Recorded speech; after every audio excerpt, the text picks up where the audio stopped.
On today's episode of Locked On Avalanche, the Avs and Predators skate to an exciting game, and it's Sammy G and OT who gets the extra point for the Avs. Let's talk about it. New episode of Locked On Avalanche coming at you.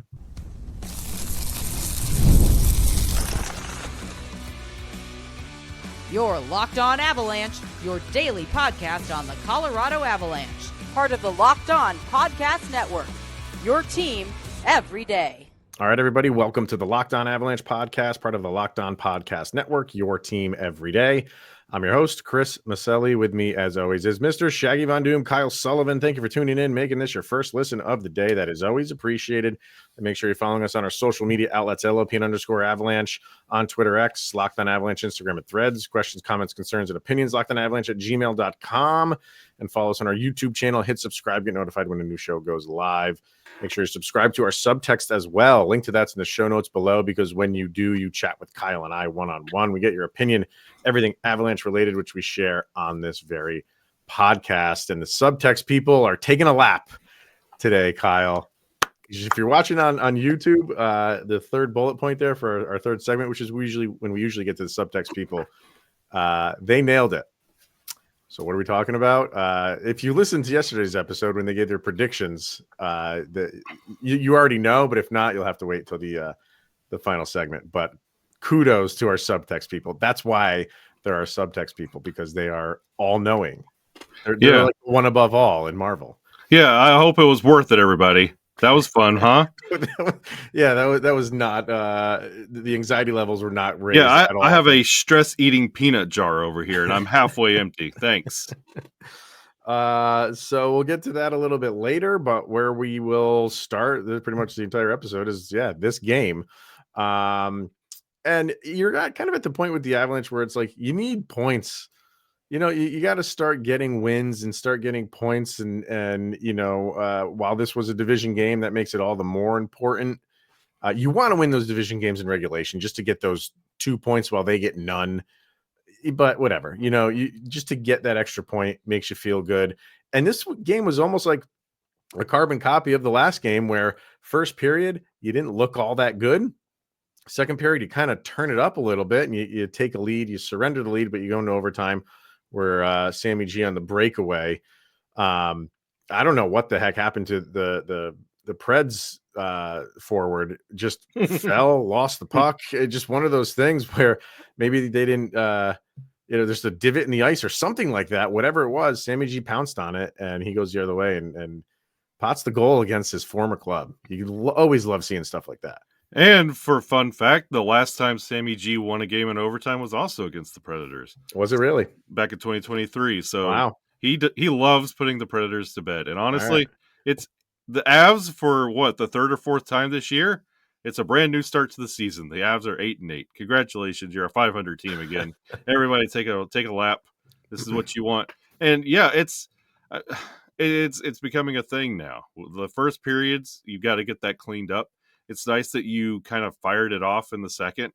You lost it right like a minute into the third period and tied it right back up.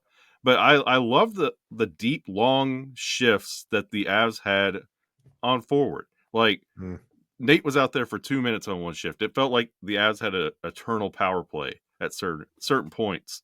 And that's what you want to see.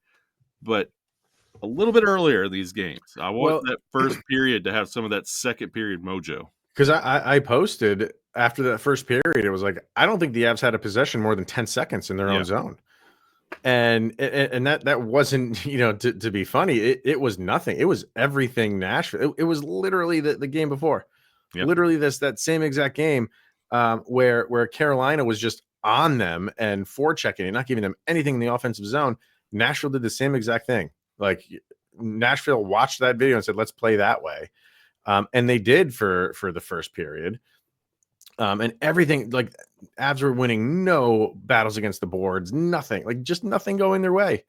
And then you saw the shift. And yes, like you said, some really good, long, extended offensive possessions. And some of those, like now the thing is to put the puck in the net. Because when the team is your opponent is that dog tired, you got to find a way to get a goal there. And I know that's just easier said than done, but those are big, because those are demoralizing goals for your other team where you have them out there for over 2 minutes and they are literally just floating and just getting, just covering you at the base level.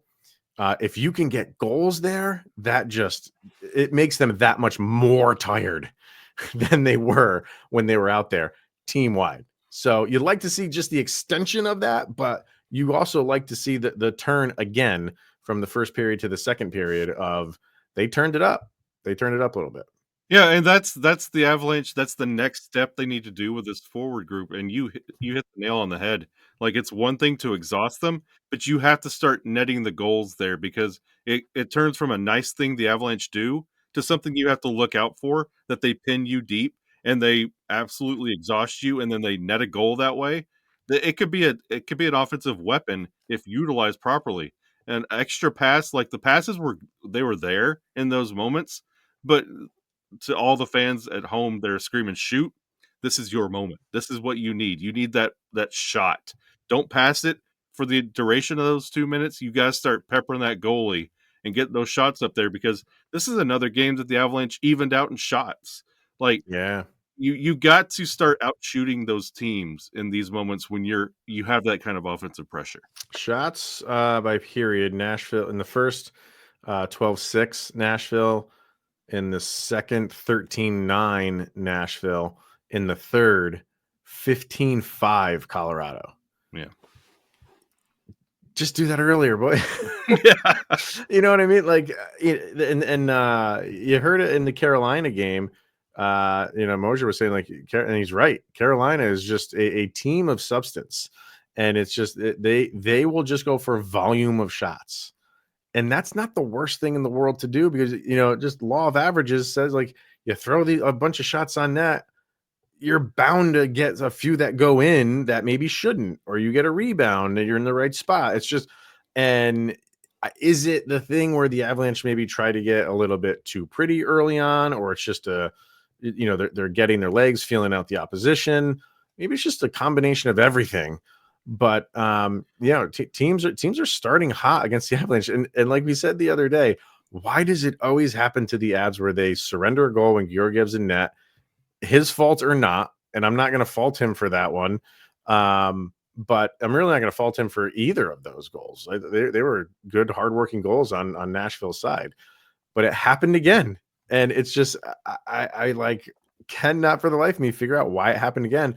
But now it's longer. It's not just that goal snaps them out of it. It takes now it's taking a period, which you don't like to see that. But on the flip side of it, you do like to see their response to it. And the response to it has been good. Yeah, it's almost like the Avs. This is how they become immune to the early Georgie goal, is just go numb for an entire period and then reset in the second, which you really don't want it. And back to your point about being cute with the puck, there were times in that second period where they were forcing Mikko to death to get something in the net, which he eventually did. But those passes of trying to get somebody hot, I understand what you're trying to do, but get a lead and build on that lead first, then start padding stats and getting guys awake offensively. But and the way the defense is playing in the last probably 5 games, they're not overbiting. So if that puck does rim around or they start a break, you have your defenders back there and they're playing it right, where they weren't at the beginning of the season. So you're not really jeopardizing yourself there either. Yeah, and you mentioned Mikko, and I thought he had a good game, and we're going to talk about it, and it's not, nothing came of it, so it wasn't like a demoralizing thing where on that penalty that was called against Mikko, Nashville didn't get anything out of it, but if they did, there's a lot of questions that are going to be asked right now. And when stuff like this happens, like you wish you got an explanation on stuff like that. And you do, usually through like the PR department of the NHL, which not a lot of people are going to go find that. So they kind of bury like these reasons why penalties are called or not called, or, whatever. But the thing that bothered me about the play with Mikko is, number one, I didn't think it was a penalty. They called a boarding penalty on that. That is the farthest thing from a boarding penalty. And I think I don't remember who it was on the Predators that got hit. I think he's kind of going down and hit, like, does Mikko hit him? Yeah. Is it egregious? No. But his face kind of like does hit the side, the half board a little bit. And whenever you get nailed in the face, or not even nailed in the face, if the a stick just touches your face, you're going to react that way just because you're not expecting it. I'm not saying he was acting. I'm just saying, like, he felt like the half board and just threw his head back. But the problem I have is no penalty was called. And if you watched Mikko in the post game, I watched it very briefly. He said there was no penalty called. Yeah. So the Avs are going the other direction. They have a 3-on-2 break, and they blow the whistle for the injured player.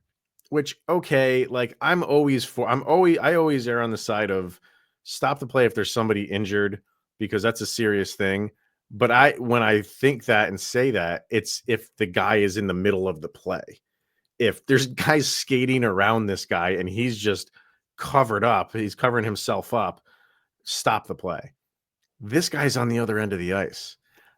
And what they do is they blow the play dead. And I'm thinking they did it because he's injured, which I didn't really agree with, because he's on the other end of the ice. And then they go review it, the rule is you call a 2-minute penalty, and then you can review it for a 5-minute, and that's all it can be. It can either be the 5-minute major or the 2-minute minor. But they never called the penalty to begin with. So I don't know why you're reviewing that. It's a very odd thing that they did, and maybe we'll get some sort of explanation for it. And I know I'm playing the what if game here. If the Predators did come out of that with a goal, you're having a lot of unhappy Avalanche fans today based on that call. Yeah, I'll give you my assessment on this call twofold on the other side. All right, let's do that. Let's get our first break in, so we'll hear about that. And we haven't talked about Georgiev yet, which we have to do. Very good game from him. So let's get our first break in and come back. First, we're going to hear from brand new sponsor. That is Select Quote. You got the World Series, the Super Bowl, the Olympics. The world's top athletes get to play in these top-level sporting events thanks to one thing, teamwork. And teamwork can also protect your financial legacy and your family's future. Select Quote's licensed insurance agents are the perfect teammates when shopping for customized, affordable life insurance. And they can find you the right policy to keep your financial legacy safely in your family's end zone. So other life insurance brokers offer impersonal, one-size-fits-all policies that may cost you more and cover you less, while Select Quote licensed insurance agents work for you to tailor you a life insurance policy for your individual needs in as little as 15 minutes. You invest so much time to take care of your family and to be the healthiest, best version of you. And Select Quote's exclusive policies can reward for that. Get the right life insurance for you for less at selectquote.com/lockedonnhl. Go to selectquote.com/lockedonnhl to get started today. Once again, that is selectquote.com/lockedonnhl. Also brought to you, of course, by FanDuel. Get ready to tackle the NFL action with America's #1 sportsbook. That's FanDuel. And right now, new customers get bet $5 and get $150 in bonus bets if you win. The FanDuel Sportsbook app gives you everything you need to place live bets on the NFL all in one place. So when you get the hunch in the middle of the game, you can check the latest stats, view live play-by-play, and so much more on the same page where you place your bets. Just visit FanDuel.com today, and you'll get started with that $150 in bonus bets if your first $5 bet wins. That's FanDuel.com. Never waste a hunch and make every moment more with FanDuel, an official sportsbook partner of the NFL.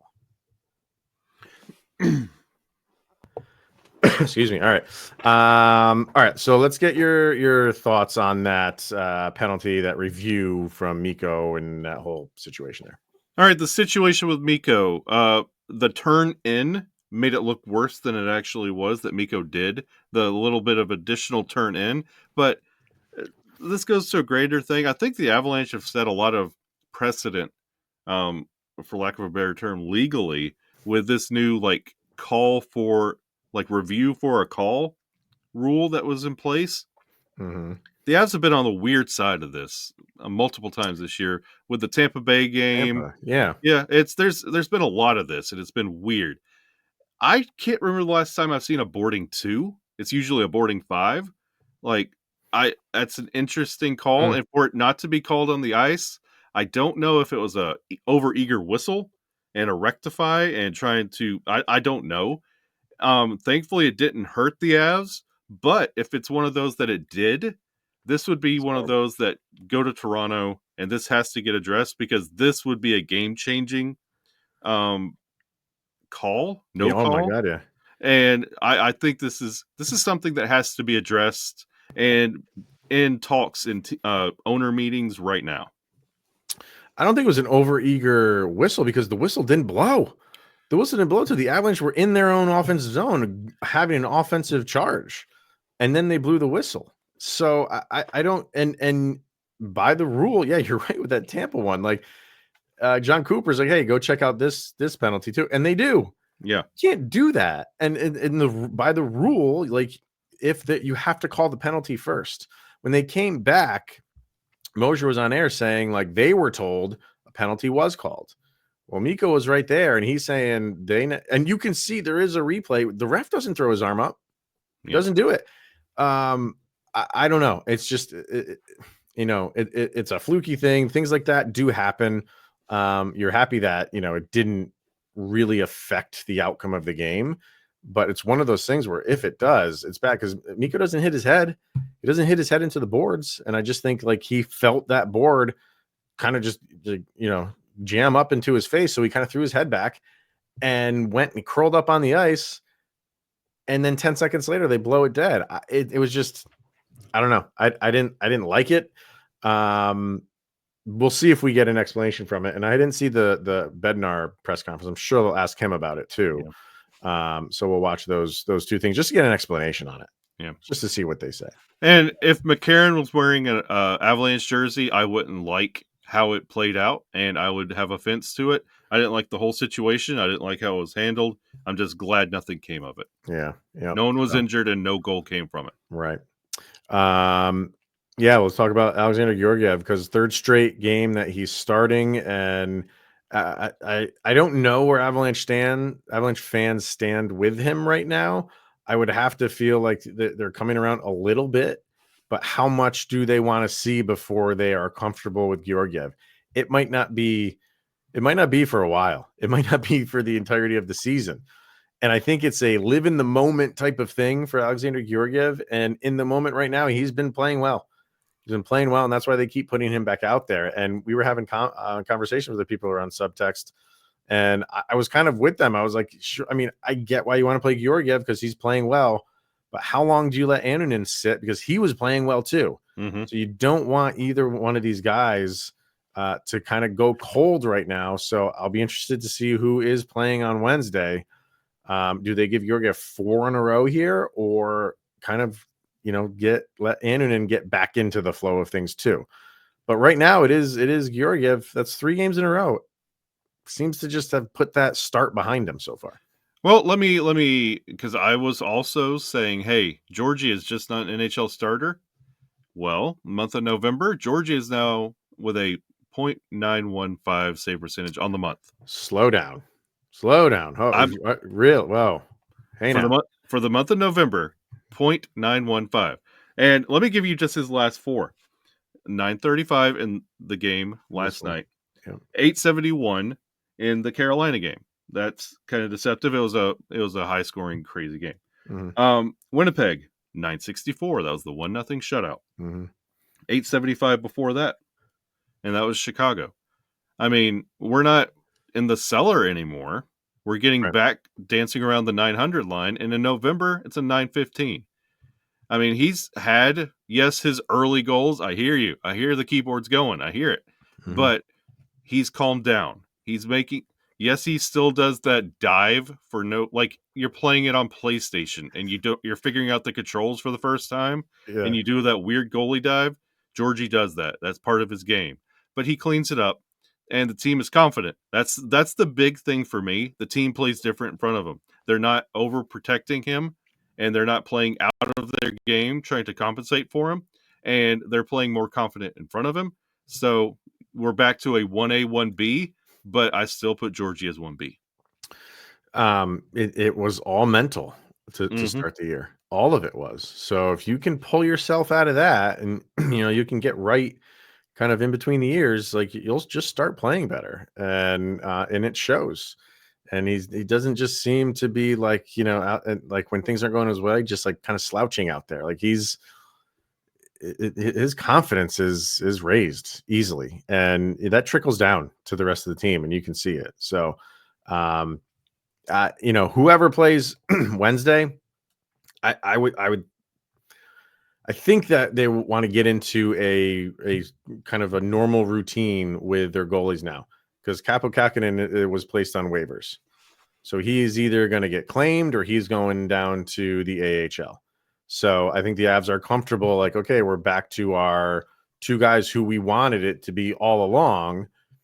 And if they're playing the way that they're playing now, the question is like, okay, what is the system? What is the schedule for these guys? Because we got them where we want them to be, both of them right now. I don't even want to say like you anoint one of them your 1A and 1B. And I don't know where the Avs stand on that. I think they still favor Georgiev in this whole thing because they're paying him more, and they want him to be what they need him to be. It's coming around to that last few games, but I think they are obviously happy with what Annunen is giving you. So now let's get on a track. Let's get on a normal schedule here, like we've been used to in years past. Let's get back to that. And if they can keep playing this way, the Avs will start winning more games, getting more points, moving up in the standings, and all's right in the world. Everything's right in the galaxy. It better be Eustace for Grateful Dead night. It better be.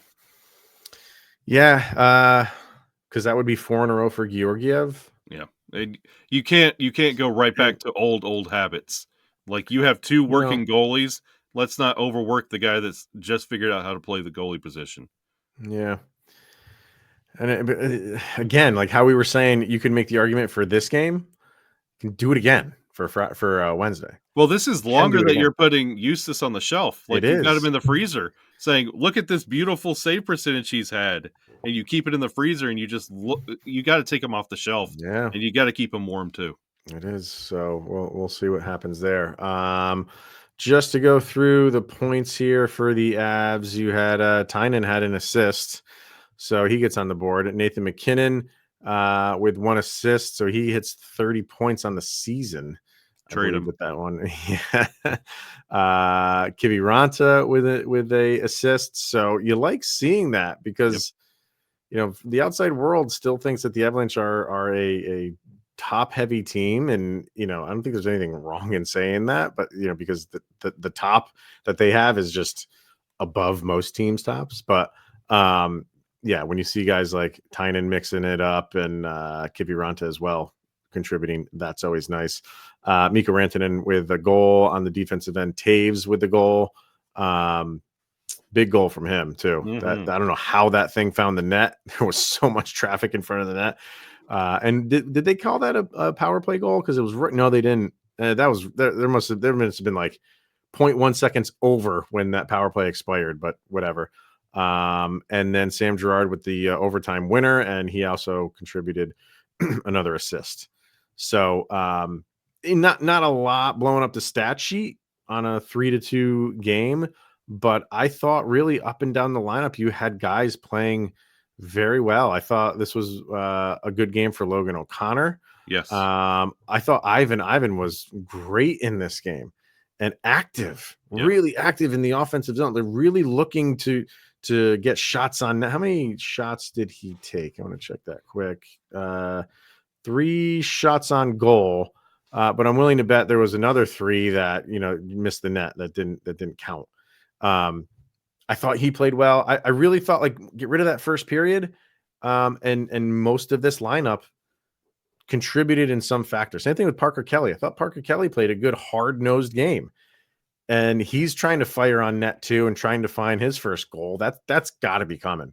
Got to be coming right on the corner for him. So I liked how this team played from top to bottom. Yeah, you got you got your production from your top guys. You got the depth be depthin. You got Covey, Kiwi, and Ivan, and you're getting goals from your defenders. Like, this is checking all your boxes. This is what you want. Exactly. So, all right, let's get our last break in, and we come back. We'll get to our subtext crew, and of course, we have our sound check to get to as well. So we'll do all that coming up next. First, we're going to hear from Prize Picks. It's the best place to get real money sports action with over 10 million members and billions of dollars in awarded winnings. Prize Picks has made daily fantasy sports accessible to all. All you got to do is pick more or less on at least 2 players for a shot to win up to 100 times your cash, where you can run your game all season long with Prize Picks. It's the only real money daily fantasy platform with an injury insurance policy so that your lineup stays in play even if one of your players gets injured. And if your player leaves in the first half and doesn't return, Prize Picks keeps your lineup live. And Prize Picks also offers weekly promotions that can lead to big payouts like the Taco Tuesday. Every Tuesday, Prize Picks discounts selected players' projections up to 25% to provide even more value for your lineup. So download the Prize Picks app today and use the code LOCKEDONNHL and to get $50 instantly after you play your first $5 lineup. That code is LOCKEDONNHL. You get $50 instantly after your first $5 lineup over at Prize Picks. Run your game. All right. Our subtext crew, like I said in the opening, is taking a bow this morning because if you listen to yesterday's episode, so many of them in their predictions for this game picked overtime.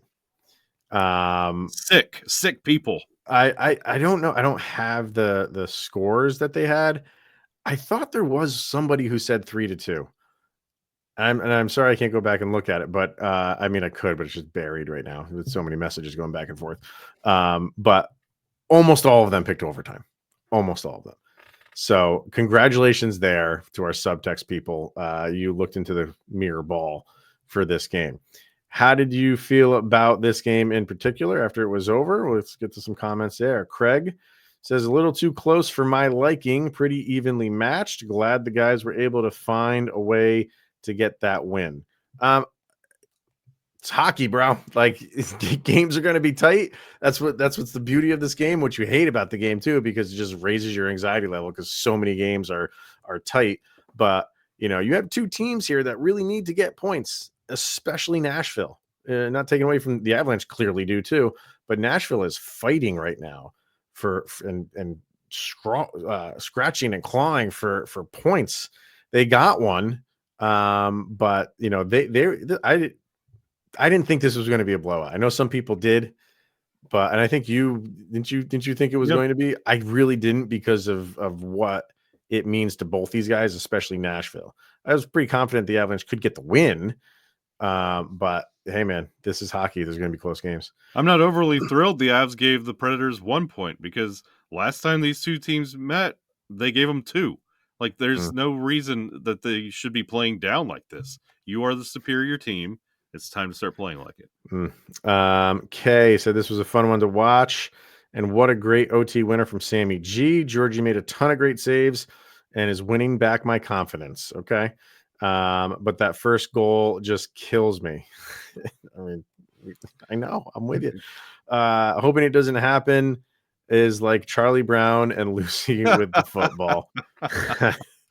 And her sound check is Working Man from Rush. Ooh. Yeah. Okay. Love Rush. All right. Dan said, intense game, great penalty kill, getting pucks on net, and good puck movement. Their sound check is the Beatles come together. Good one, dude. Good one. Yeah. Because that's what's happening right now with the Avs. Yeah. True. Very valid. Yeah. Let's see. Heather says, as opponents have to come out strong on home ice, but it was refreshing to see our defense actually backing up Georgie. Putting shots on net, even when you can't see a clear path, got the Avs in the game. Sammy G making us proud by stealing the puck and returning it to the returning it to win in OT. She wants to know, like, what do you think the lines will look like on Friday against Washington with Nichushkin back? We'll get to that later. We'll get to this that team's before- gonna get through Wednesday. Yeah. But good question. Very good question. But we will cover that a little bit later in the week. Let's see. Joe says, boy, oh boy, there certainly was some hockey played tonight. Georgiev looked damn decent tonight. I sure hope that keeps up. Please yell about the officiating now. We did. So, and then, you know what? Like, Mikko does his serves his penalty. He gets out, and then he goes, and it's like a 1-on-3. He's the one, and he tries to make a move, and the puck gets knocked aside, and then he gets blown up, and there's no call. That should have been an interference call, and there's no call there. The fans were going wild. I was loving it. I don't chirp I don't chirp the zebras, so yeah. I leave them be. I do. Oh, I do. I love it. I don't blame them for like outcomes usually, but I think it comes with the territory. Let's see. So his sound check is The Red by Chevelle, because I think literally everyone who watched that game is mad about the call. So you're red. Oh, I love that's so I love it. I love it. And finally, Lisa says, great games. Av battled. Georgiev played well. A beautiful goal by Sammy G. Feeling like good things are coming for the rest of November. I'm with you. Like we said, it's a long month. It's a tough month, but you are starting to play like you want to, and you got tough teams pretty much this whole month. Remember the rest of November. So what do we got, sir? We have our sound check, and you're hearing the ones from our Subtext people. This is because we pick songs that we think most summarize the most recent game. Kyle and our picks go up on a playlist over on Spotify, which you can search for and follow. Just look for LOA Soundcheck. This is volume number 4. So what do you got for this one, sir? My sound check made it through the citizens of Subtextia. Oh. Okay. 1, 2, 3 to the 4. Snoop Doggy Dogg and Dr. Dre is out the door. This game is nothing but a G Thang, baby. Oh my God. Sammy G with the game winner. It's about time. Welcome back, Sammy G. I have to get my hip hop out before Grateful Dead night, so it's out of my system. I love it. That's absolutely perfect. I'm surprised none of our Subtext people thought of that. Oh, I was worried. Yeah. No, that is a great one. I'm going with one of the bands from my youth, and that's Zebrahead. Ooh, who doesn't love a good Zebrahead song? And off the album, the MFZB album, the very first song on that album called "Rescue Me," and that's what I'm going with Sammy G. We're both Sammy G sound checks here, and that's what he did. Like, nothing but a G thing is brilliant. And what'd Sammy do? He rescued you. Got you the extra point, and Avs are like you said, back to 500. So things are looking good right now for the Avs. You got to feel good about how they're playing. He's the official player for the Locked On Avalanche podcast. He is. We did a poll years ago. Yeah, that was pre-me. Was it before you? Yep. Yeah, and so yeah, I guess I put up a poll, and I did this long. It was almost like, I think it was during like the NCAA tournament or something like that. Yep. Who's our official guy, or who's our official the Locked On Avalanche Colorado Avalanche player, and Sammy G won it. So that tells you what people were thinking at that time, because that was before all of this kind of like hate that he gets from a lot of fans now. It was before all of that, and he won going away of the Locked On Avalanche official player. Yep. And we've never done another one, so it will always be him until he retires. So I remember I was a listener at the time, and I voted on that poll for Sammy G. Mm-hmm. All right, there you go. So doing us proud. Love it. All right, that is going to wrap it up for today, everybody. So we'll be back tomorrow with a brand new episode, some Gabe Landeskog news that we'll discuss for tomorrow. So tune into that one. But for this one, thank you for making this your first listen of the day. That is always appreciated. He is Mr. Shaggy Von Doom, Kyle Sullivan. I am Chris Maselli. This is the Locked On Avalanche podcast. And guess what? You just made it through another 24 hours. Sidney Crosby is one day closer to becoming a Colorado Avalanche. They want it done now. And Bissonnette's getting that rumor going again. I know.